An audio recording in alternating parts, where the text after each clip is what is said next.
Gotta find. Good afternoon. Welcome all. This is a meeting of the Senate Rules Committee. We're going to be discussing our phase in, our return to the State House. It is Thursday, February 24th. So at this point, I think it makes sense to have the Senate Secretary, John Bloomer, walk us through a draft proposal. And if you are willing to either have Vanessa or you do a screen sharing so we all can see the document and folks who may be watching could also see, I think that's a good next step.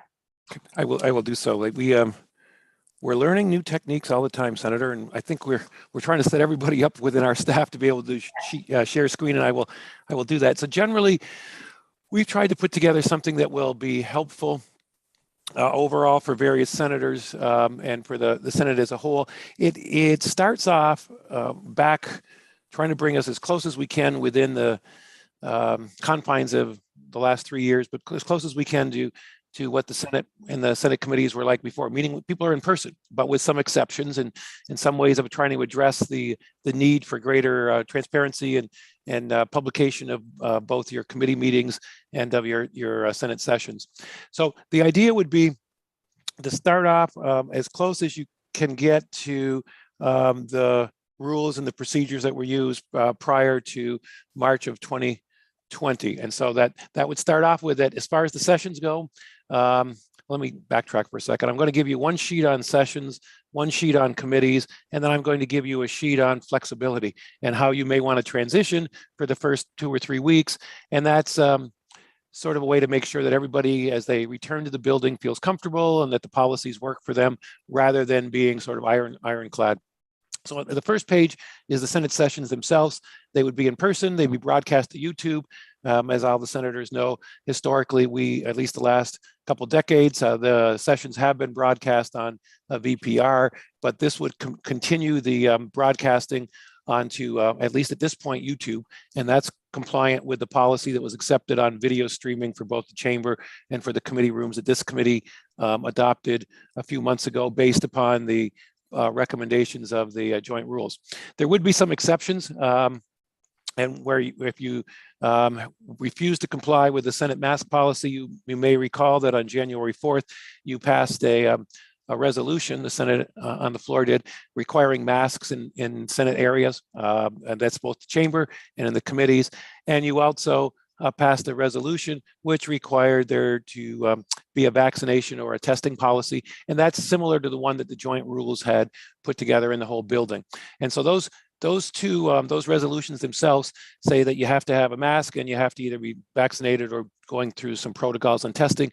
And if you refuse to do either one of those, then you're not permitted in those Senate areas, both the area of the floor and in the committee rooms. However, those resolutions say that there will be alternatives available to you to participate. And so there has to be an exception. So you can, as long as those 2 resolutions are out there, has to be an exception or some way for you to electronically participate.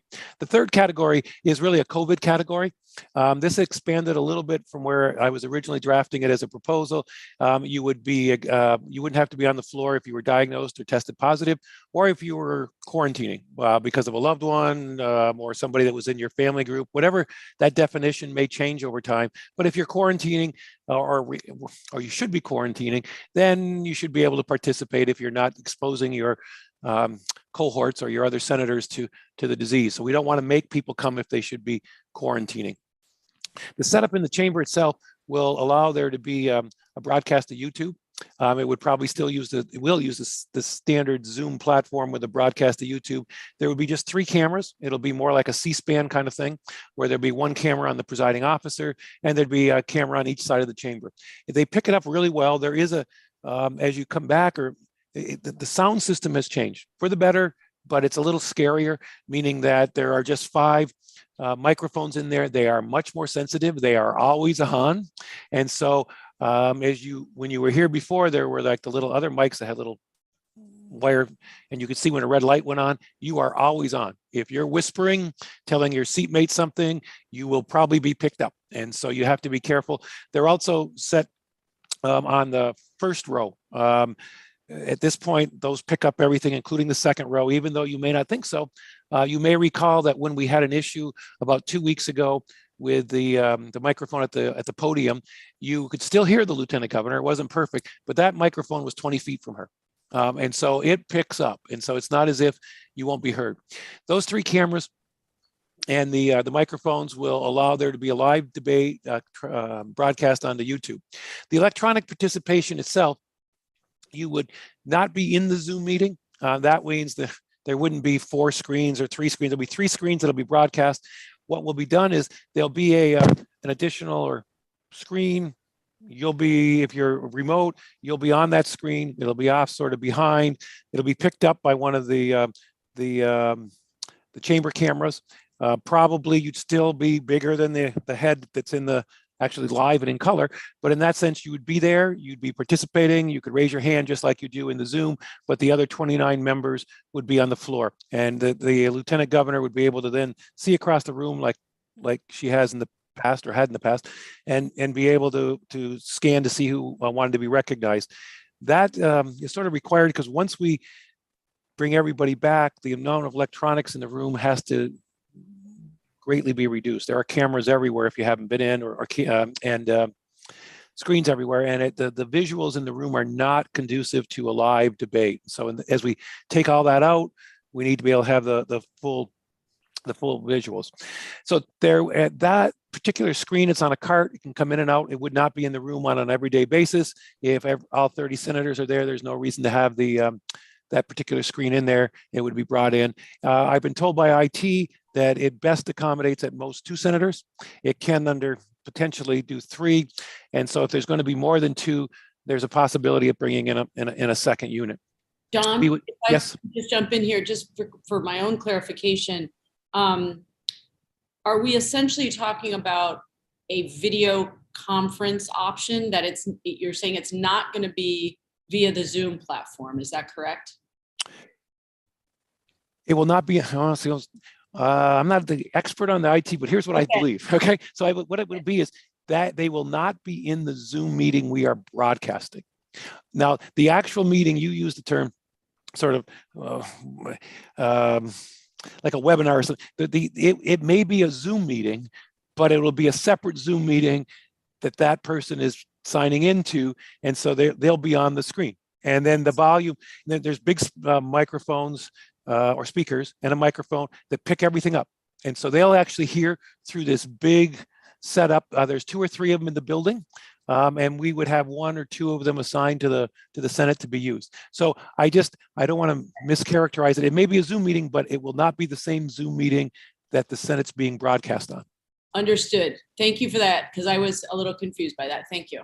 Yeah, and we generally would suggest, given that it won't be set up full time, we could set it up pretty quickly. But if for some reason people have to be remote, we would sort of request or suggest that you try to give us 24 hours notice. If not, it may affect some of the scheduling on the floor, but that would be to leadership in the pro tem, whether we put something off until it could be set up. That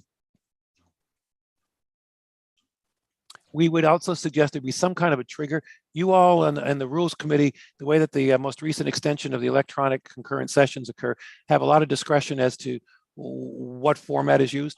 And so there's always a concern by people, well, what happens? When is it going to change? Or how is it going to change? So at a minimum, we would suggest you can meet at any time. You're back the first day, you decide to change the whole thing on that first Tuesday you come back, or the Wednesday. But we think that there should be a trigger so people have some confidence. And one of those triggers would be if there were more than 2 senators that were currently tested positive for COVID at the same time. And the reason is so that if they've been in the building, at least the Rules Committee would have a trigger to reevaluate to have a meeting. You could have a meeting if just 1 person was tested positive in the building. But the idea would be to give some comfort to other senators and the members of the public that there was at least some sort of trigger where there'd have to be a meeting. May I ask a question, John? Certainly. Go ahead, Senator Brock. I just want to go back because I'm sort of 15 seconds behind on my time delay, looking at the access to the screens and what will be seen on the screen of senators who are not present. And am I reading that the screens will pick up basically the possibility of 3 senators who are remote? Is that correct? Am I reading that correctly? Yeah, so I think you are. Let me try a different way of looking at it. If you look at a current Senate session that's broadcast on Zoom, there are 33 cameras. There are 33 little squares. There's 30 senators and there's 3 of the chamber. What will be broadcast will be the 3 of the chamber. Little different angle, little better quality cameras. There'll be 1 on the lieutenant governor and 1 on each of the banks. Mhm. If somebody is remote, there are these, I'm going to call it a cart, TVs that are portable that you can zoom in for like Zoom meetings or whatever. That will be brought in on the side or behind, say, Franklin County. Kind of tough to do because you have this, but maybe behind Windsor County. And then that they'll be able to be seen. And so that the person that is remote will be on that big screen. And they'll be picked up, pictured, just like you are in Franklin County. Their face, depending on how many are on there, may be bigger or smaller than yours, but it would be like I'm looking at you now, and instead of having my full body live, it would be the picture of me. And if I wanted to speak, I could raise my hand, and on the floor, you stand up and you're recognized by the presiding officer. But if you were on a screen, you'd raise your hand like you do now and wait your turn. And that would be what is broadcast. It would not be a 4th screen in the Zoom, but you would be in the chamber on a screen. Okay. And so if you could get, and there would be what, 1 or 2 of these screens to the rear of the chamber on the wall? So in my discussions with IT, there's one easy, and you can put easily 2, potentially 3 on a screen. If there were more than 2 people or 3 people that needed to be remote electronic, then you could bring in a second one. It gets a little more difficult, but you could bring in 2. I don't believe they have access to more than 2 in the building that they could give us. And so there'd have to be, once you suddenly got 8 or 9 people, it becomes unmanageable, actually. And because it's just going to become you're better off coming back to a Zoom meeting if you have 10 senators that are on a screen. So at some point in time, depending upon the number of absences, you may have to switch methodologies, and that could be done quickly. Yeah, that would 24 hours. I mean, we'd like a little more. We could do it a little less. My discussions with IT, because we have to reset up the whole room, and they need for scheduling. And if you asked us to do it at 5 o'clock when everybody's gone home, then it might not be ready at 8 o'clock. But within 24 hours, we can set something up that will work. If you went remote, you could do a token. If suddenly there was a real bad thing that happened, and there's lots of senators, you could do a token and adjourn till the next day or recess the next day, and we could have it all set up by the next day. Okay. Well, with planning ahead, I think that certainly makes sense. I think about the person who takes the morning COVID quick test and finds they shouldn't come in. I think of the person who wakes up with the stomach flu and can't come in. I think of the person who has a child who has an issue and can't come in. And whether or not they all know that 24 hours in advance, I'm not sure. And that's the thing that just concerns me, as to, the limitations on what would happen with those last minute changes. Yeah, so the screen itself depends on how many. If it's just 1, we should be pretty quick, because the screen will probably be in the cloakroom. We would probably roll it out, and it could probably be set up within a couple hours. Okay. If we suddenly had more, then it becomes more difficult by getting a second screen from other places in the building. The third point I want to make sure is the current proposal. If you call in with a stomach ache, it's just like the old days. You don't get to participate. If you're quarantining because someone in your family has been diagnosed or told to quarantine, and you've also, as part of the quarantine protocol, been asked to quarantine, then you can participate. But the flu, the common cold, is not currently covered the way this is written. Okay. Sorry to interrupt, John. I was just going to ask if you wanted me to continue or if you had another question. Oh, I just want to remind everybody that we're gonna try this out. We're gonna revisit it. Really, what I want us to think about today is this is for those first 2 weeks when we're back. We're gonna see how it goes, see where the glitches are, and certainly understand the concern, Senator Brock. There's a lot that we can't anticipate in terms of also keeping my eye on this latest variant and how that's going to impact. So I think we'll know pretty quickly how it's going, and certainly at any time we can, as Senate rules, come together to meet and make a different plan. So I just want to keep us all open to that. I would say, Randy, if you don't have another question, I'll have John go on. Is that okay? Fine. Wonderful. So then the next question in the chamber will be, who has access to which portions? And that's really, at least to begin with, our suggestion is to sort of set up different areas. And that allows, for various reasons, there are different categories of individuals in the building. There are senators, staff who there's a policy on vaccinating or testing. The public has a policy on masking. There's not a testing or vaccinating of the public to get in. So in that sense, we're trying to set up the safest sort of scenarios we can. And so on the Senate itself, there are sort of three different areas. There's the floor. And historically, the floor proper is limited to legislators, senators, legislative staff, the pages, and that's about it. But around the outside, we've in the past had the public involved, we've had the press involved. The current proposal is that the floor itself, anywhere beyond where the gallery is only for senators and legislative staff. There's no public or press access to those areas. Similarly, with the Senate cloakroom and the Senate Secretary's office, it is, it's unfortunate. These are areas where people sometimes come and talk or whatever, but they would be restricted just to senators and to legislative staff. I will note for those who may not have heard me say this before, currently all senators and legislative staff are in compliance with that vax and the testing policy. So in that sense, that creates sort of an area where senators can feel a little bit safer. There's no complete safety in the world, but at least feel that the people that they're close to or potentially within 6 feet have either been vaccinated or tested according to that policy. The lower gallery itself would be the public viewing area.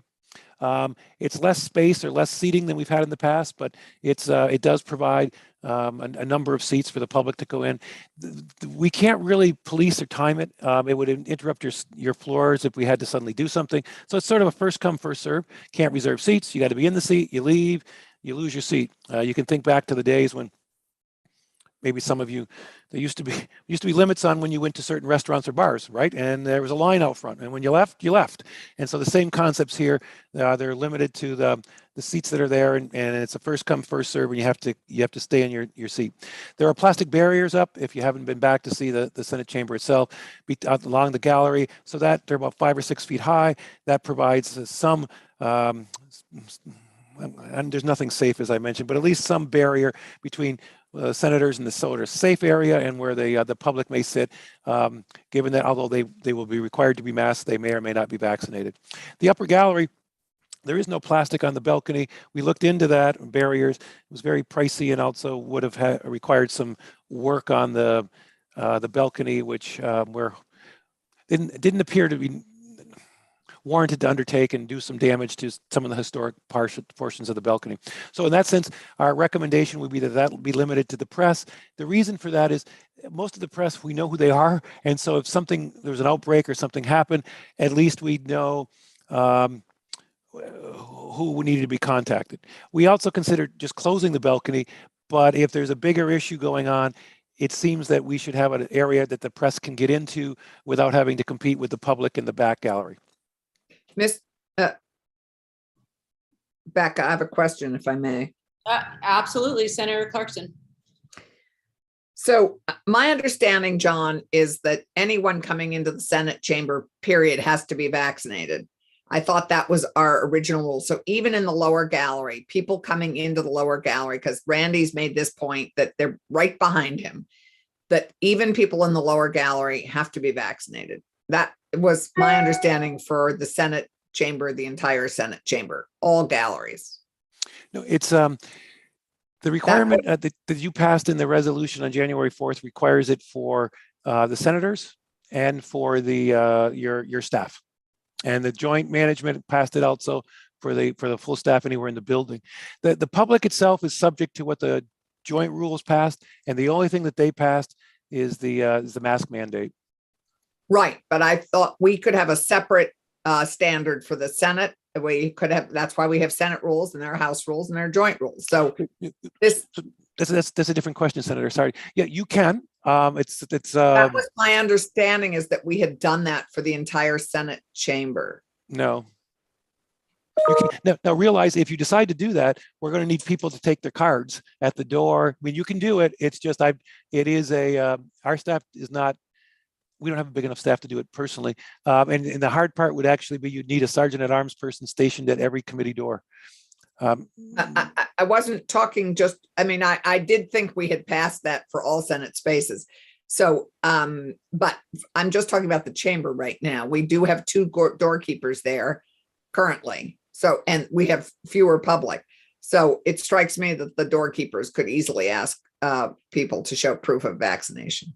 Yeah, we'd probably need, it's up to you, and I can talk to the sergeant at arms. It would be, you'd probably need 3 unless you wanted to close the balcony, because you'll need somebody at the door at the balcony. But you could, if the Senate decided to institute that, we could find a way of trying. It's just more work, and I don't actually know what would. Right. There's probably some just, it could be done. That's up to you all as to what you want to institute. Okay.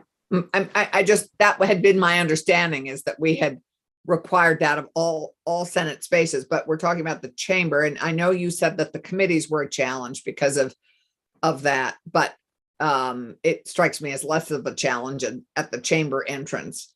And we could cordon off the stairs to the 3rd floor, except for press, who would be allowed to go by. Yeah, you just so you know, on the last point, you really can't, because the House uses it. They use that for their public. Their public's upstairs. They do not allow anyone on the 1st floor. They have restricted They have a bigger balcony, so you can't really restrict the balcony to those with vaccination cards because the House has not. Got it. Thanks. And then the next point would be, it's just sort of similar on the Senator Clark's point. Right now, there's a mask policy for all Senate spaces, which is both the Senate chamber and the committee rooms, and so no one would be allowed in that didn't have a mask.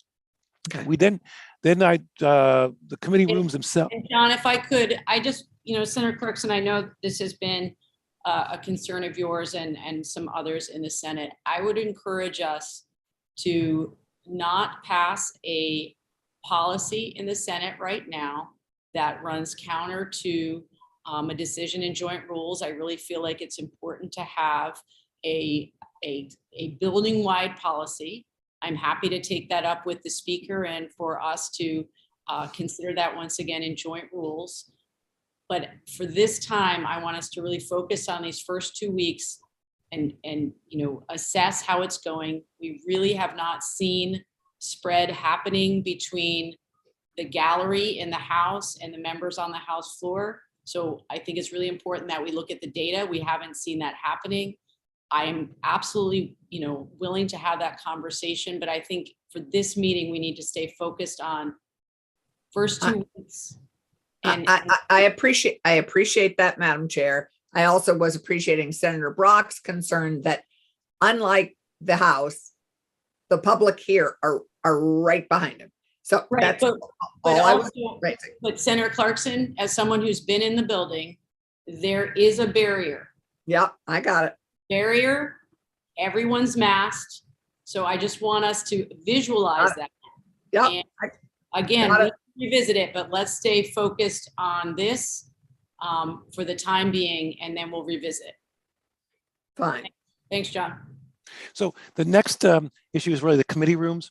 And so the committee rooms would be the same kind of exclusions. You have to be present to, this is a starting block. There's some flexibility the first 2 weeks, but you have to be present to participate. The only exemptions you're given is if you're refused to comply with the mask policy, the vax policy, or you're diagnosed or quarantining. If those are the, if you under one of those categories, then there needs to be some flexibility or electronics to allow you to participate, given that the way that those resolutions are written with respect to the mask policy and the vax policy. But you can do a certain number of other things. You can limit the number of individuals in the room. Our advice as the Senate Secretary is you have at least one chair. They're posted currently, the number of chairs in the room. You'd limit the number of people in there to the number of available chairs. The committees in the House have been doing that, and so it's not unprecedented. There are some committees that only have one seat for the public or the press. There are some that have numerous, the ones that are using the bigger rooms that you all let them sort of rooms 10, 11, et cetera, that have been joint rooms in the past. There are more chairs in there. And so you can limit the number of people to the number of available chairs. We're working with the Sergeant at Arms regarding the correct number on each of the rooms. If the chairs in particular have some preferences as to what they believe should be the correct number, we're seeking input. And so those numbers should be posted before the 8th of March.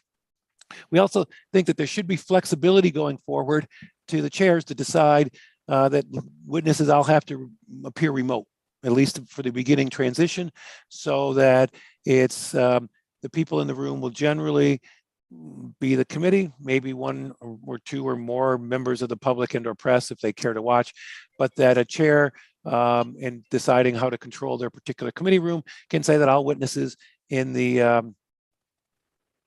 all witnesses for the committee have to be remote. It'll be set up. The rooms themselves, as I'll get to in a little bit, are set up like the House, and I'll explain how that works. Because a chair can go and restrict the people in the room or have the witnesses be remote, there will be, this was a suggestion by another senator, we've talked to the Sergeant at Arms about making sure that there's a space available for those who may show up. It's conceivable somebody who's on the witness list for a committee shows in the building, and now what do they have to do? Do they have to go in the, do they have to go back home? Do they have to sit in a window seat here with people walking by to testify? And so we've spoken with the Sergeant at Arms about having some room that may be available for witnesses to actually testify if they're physically in the building rather than going into the committee room. For those on the Rules Committee, the space we're actually looking at is the old Ag Committee room. And because the Ag Committee will be sharing a room with Education, last we knew, and so that agriculture room can fit one or two people that would be needing to testify, whether it be government operations or whether it be finance. There'd be some space for them to go use. All of the committee rooms, the committee meetings would have to be compliant with the JLMC policy. For those of you who are not familiar, the joint management policy set up some flexibility for staff members, and it's in concert with the committee chair. So if a committee chair doesn't mind a drafter being in their office and participating remotely, they can. Similarly with their assistant, there is some flexibility within the chair as to what's necessary, as long as it does not impact the work of the committee. That was a policy that was passed a couple months ago for this current session. Similarly, the committees would have to be in compliance with a policy that you guys all adopted. That was the video policy for committee meetings. That was based on the suggested policy by Joint Rules, and so there are some requirements. You no longer use those little recorders, as you may remember, where you push a button. For this particular session, the video itself that goes to YouTube is the one that is the official record. So the committees would have to be in compliant with those that video policy that was adopted. Currently, all the rooms, if you haven't been in, you haven't seen it, but if you have, they're all set up like the House committees. There's a camera really in the middle, which looks down. If you watch a House committee, you'll see kind of a way it works. It looks down both ways. And so you see the chair at one end, you see the people sitting on, and then you see the other end, maybe with a witness if there's a live witness. And those are what's broadcast. There's big screens that are in each one of the committee rooms. And so that means if somebody's testifying remotely, they'll be broadcast on that screen. Some of you, I think, have been on some of the last summer's committees where they were kind of a split or whatever. But if you haven't seen it, it's pretty impressive and works really very well. I'm not sure it's not television quality pictures, but it's pretty darn good what IT put together for what we have and what's out there. So that in that sense, they are set up like the House committees. And if you really have you want to see what it's going to look like, just watch one of the House committees that are on YouTube, and you'll get an idea of how they're set up. Once more, all this committee, anyone in a Senate committee has to be have a mask on, regardless of whether they're a senator, a legislator, or a or a member of the public, you will, that is a separate policy from joint rules because you passed it in the January 4th resolutions. So even if joint rules does make a decision to change that, you'll have to the Senate itself will have to pass a resolution to do away with the masks, or you could do away with it before joint rules do. But right now that policy or that resolution applies to both committee meetings and to chamber meetings. That's sort of a goal. If everything was doing really well, it brings you back to about the way that things were maybe 3 years ago, but with broadcasting and some flexibility for witnesses, stuff that we've heard chairs like, that they can bring in witnesses from throughout the state and not have to have them worry about commuting, but still brings the deliberative nature of both the committees and the chamber back into the building where it's visual and everyone can interact. So those are the sort of the goals. We then have on the third page some transition provisions, sort of the first 2 weeks, as Senator Ballant was mentioning. So we think that there should be flexibility on the committee rooms. And so what do I mean by that? Well, our suggestion would be a chair can decide whether people can participate remotely. So if for some reason the chair says that, yep, you can be present or you can be remote. And in fact, I'm going to be remote if I'm the chair. The rooms will be set up, the power will be flipped, and 1 or 2 members of the committee can come and sit in the room as I described. There can be another 2, 3, or 4, including the chair, remote. But that allows there to be some discretion with the chair as to whether they really want everybody back in the room, or allows senators to have some flexibility when they feel comfortable coming back in, whether it's for the morning committee and then decide, there's too many people in the building for me this first day, I want to go back home for the afternoon, or go back to a place they live here in Montpelier. It just creates an ability for people to, I'm not sure it's a great analogy, but put their toe in and kind of feel what the water's like and decide how deep they want to go in at their own pace. We also think that you should be looking at juggling the Senate the Senate chamber schedule session the first week or two. And that would be the first week. You probably just do a token or a pro forma session on Tuesday and Wednesday, advance the calendar, introduce bills, do Rule 31 referrals, and then you're on the floor on Thursday and Friday. That would actually be live. That allows, once again, if you're a senator and you're in the building, you're welcome to come to the floor. You decide if you want to come Tuesday and Wednesday. There'll probably be 5 minutes or less of session. You'd gavel in, as I say, refer bills, do a Rule 31, just a pro forma type of activity. And sometimes that's important for people just to see what's going on without feeling that they're going to be restricted to the floor for a whole hour. 5 or 10 minutes here or there is sometimes helpful for people to become accustomed to what their environment's going to be. So with that, also with the committee chairs being able to have some flexibility on how their committees are going, it's conceivable some senators might not be in the building till Thursday.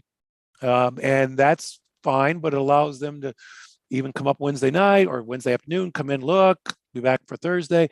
And that allows really 2 things: flexibility for senators and flexibility for you as the Rules Committee. If things headed south in the first 2 days, there haven't been a lot of contact. So it gives you some more flexibility. You could also decide through leadership how long those Thursday and Friday the floor sessions are.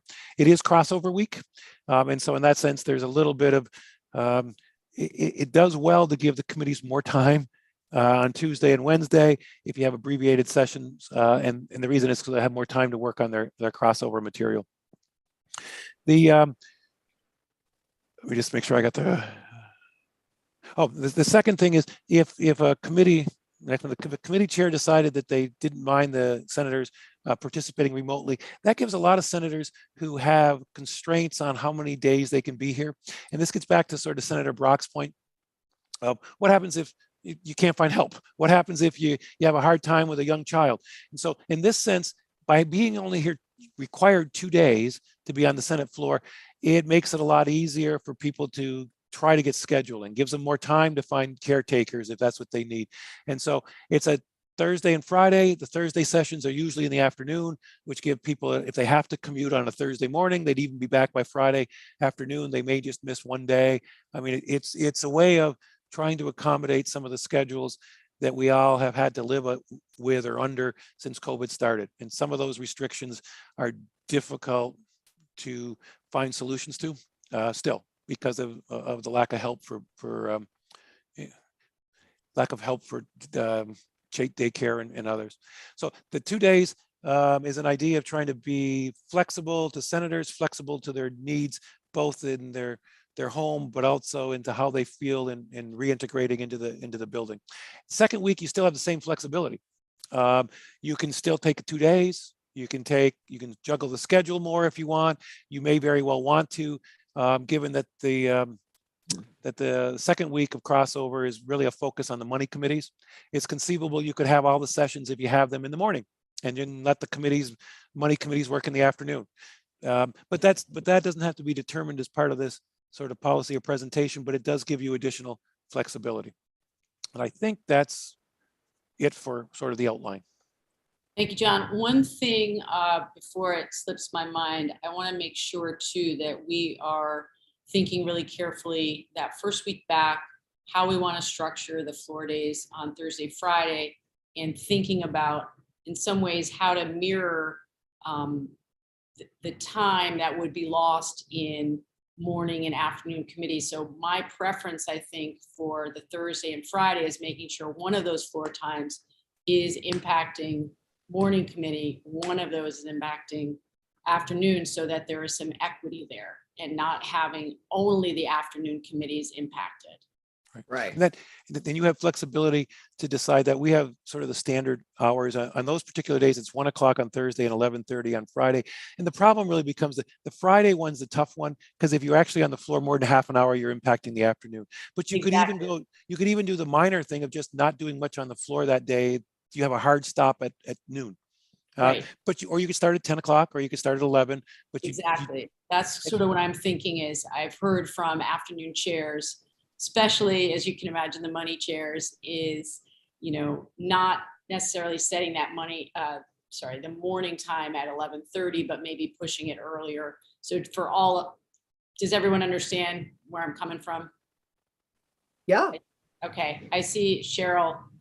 I can't tell if you're nodding or confused. I'm listening. Okay, wonderful. Okay, thank you. Senator Mazza. Yeah, I would think that to get our feet wet and get adjusted, I always thought the Monday, Tuesday and Wednesday, we continue our Zooming, do the committee work. Thursday and Friday, we be there. It gets a taste of what's going on. Yeah. And yet, like I said, as far as committee work, it's working well with Zooming. I mean, people are able to enter their whatever their issues are. So I thought it would be a good segment to get into it. Tuesday, Wednesday, and Thursday and Friday. That way, like you say, the people only have to spend one night month there for now to get their acclimated to what's going on. Yeah. That's my thought. Yeah, no, I agree. That is seems to be the consensus of the Senate thus far. Other questions for John, clarifications that you need from the Senate Secretary, or are we prepared to approve this plan as it stands?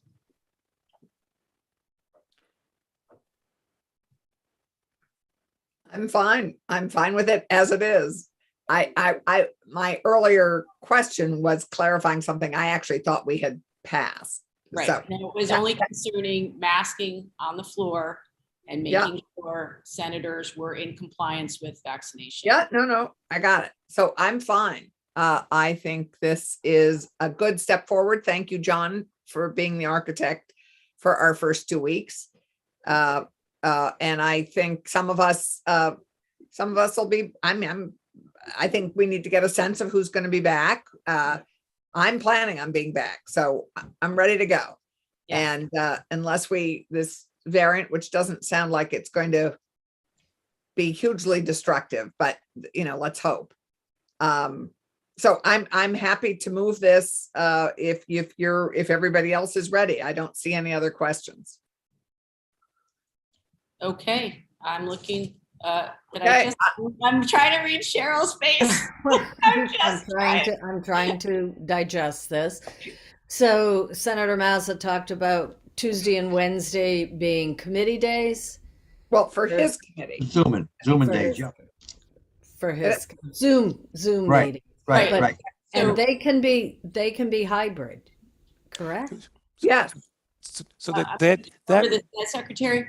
yeah, that would be the ideal. We will probably to make it good on staff, even if all of transportation, as an example, was not going to be here, we'd probably light up their room so that everybody gets accustomed to how it works. And then if, on the other hand, one of the senators from transportation wanted to come, they could go and sit in the room. And Senator Maza can run his meeting from Grand Isle, and there would be a Zoom meeting. All the witnesses would be via Zoom, and then there may be one person that would maybe want to come in to see what it's going to be like, and they might be the only person in the room. We have had a couple senators work from their rooms, as government operations know. Senator Collimore's been doing from the government on that day. If nobody else from government operations is there, he'll be in the government operations room.